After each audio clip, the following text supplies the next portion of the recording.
Bonjour à tous. Alors, il y a quelques mois, j'ai été amenée à révéler, à des gens que quelqu'un avec qui j'avais travaillé pendant longtemps et que j'ai bien connu à une époque, avait, plagié, plein de gens de dans le milieu des auteurs de bande dessinée, dans ses amis et aussi avait volé ou essayé de voler du boulot à des gens, notamment, des boulots d'atelier. Alors il cherchait pas à en faire plus que ça, mais par contre dès qu'il y avait un atelier un peu plus cool, qui se passait à l'étranger, parce qu'il aimait bien voyager, il essayait de venir en scred, voler le boulot de ses potes. Bien sûr, comme c'est quelqu'un qui savait ce qu'il faisait et qu'il faisait bien, ça ne se savait pas et tout le monde lui aurait donné le bon Dieu sans confession. Et bien sûr, quand j'ai eu le malheur d'essayer de témoigner de ça après des années à l'avoir protégé, on m'a traitée de menteuse, sinon c'est pas drôle.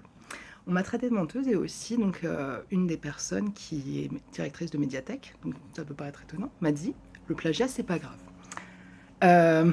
J'ai un petit peu buggé et le premier truc qui m'est venu, c'était de lui dire: «C'est pas légal» et là, la réponse, c'était: «On fait tous des choses illégales, ça va, il y a pas mort d'homme et c'est un petit peu comme si je proposais un contrat et que, voilà, je favorisais quelqu'un parce que je le connais, plutôt que quelqu'un d'autre».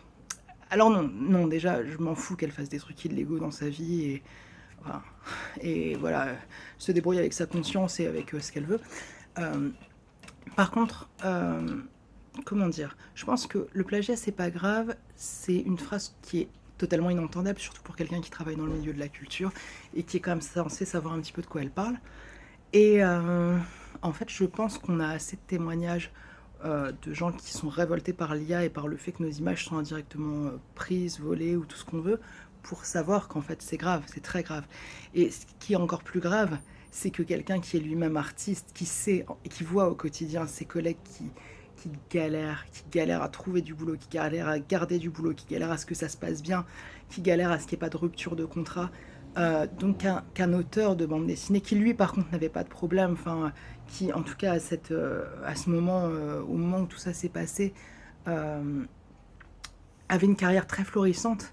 Peut-être parce qu'il léchait un peu les culs de tout le monde, hein, j'en viens à cette conclusion parce que vraiment j'ai rarement vu quelqu'un faire autant de trucs, pas cool et s'en tirer autant avec tout le monde qui continue de dire: «Waouh, qu'est-ce qu'il est sympa», heu et surtout moi qui le voyais au quotidien, quand je témoigne de m'en prendre plein le nez, en mode: «Mais, pourquoi tu le laisses pas tranquille? Enfin, il est tellement gentil». C'est quand même, c'est magique, les trucs de manipulation, tout ça, c'est incroyable, le talent de certaines personnes. Mais du coup, voilà, cette personne, elle sait, en fait, où en sont ses collègues, elle le voit et elle n'avait pas besoin de tout ça. Donc déjà, pourquoi, en fait, tu vas plagier les travaux de Claire Wendling, de Laurent Vicomte, de Loisel, de Lidwin. Pourquoi en fait faire ça?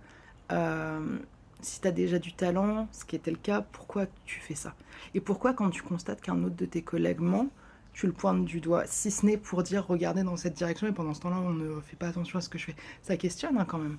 Et et du coup, quand c'est avéré que c'est plagié et cetera, soit il y a des excuses complètement farfelues qui se fusent dans tous les sens, soit, soit il y a des histoires de: «Ah, j'avais pas compris», soit tout simplement, au bout d'un moment, quand il y a plus de réponse possible, la personne coupe les ponts, raccroche, au téléphone et cetera, quand vraiment on pointe un truc et qu'elle ne peut plus répondre.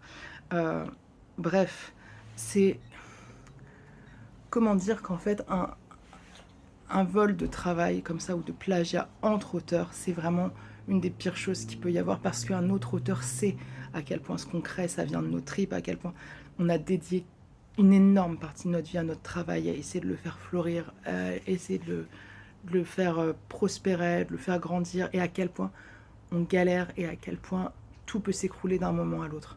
Donc pourquoi en plus quelqu'un qui réussit bien, qui a des prix dans tous les sens, qui se montre, qui est interviewé, donc tous les albums, parce il en a plein qui sortent contrairement à plein d'auteurs, pourquoi est-ce que pourquoi est-ce qu'il va plagier ses collègues? Pourquoi est-ce qu'il va plagier ses amis?